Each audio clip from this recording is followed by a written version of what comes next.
et j'avais fait une vidéo où j'avais parlé d'infertilité comme ça et puis j'avais reçu des centaines de messages de femmes et d'hommes, des centaines, voire des milliers de commentaires et je me suis dit: «Tiens, en fait, il y a quelque chose», non pas: «Tiens, j'ai trouvé un bon sujet pour faire un Oui, oui. spectacle», mais je me suis dit: «Oh, il y a quelque chose à creuser».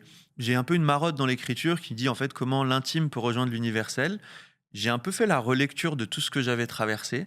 Je me suis dit, bah, j'ai lu, énormément écouté de podcasts.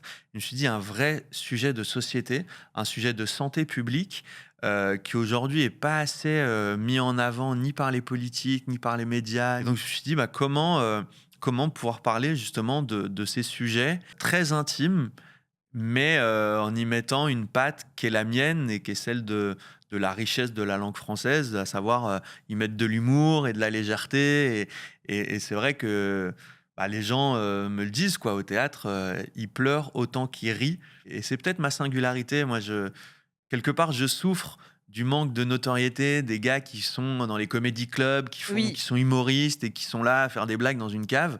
Il en faut et c'est super et les gens ont besoin de divertissement.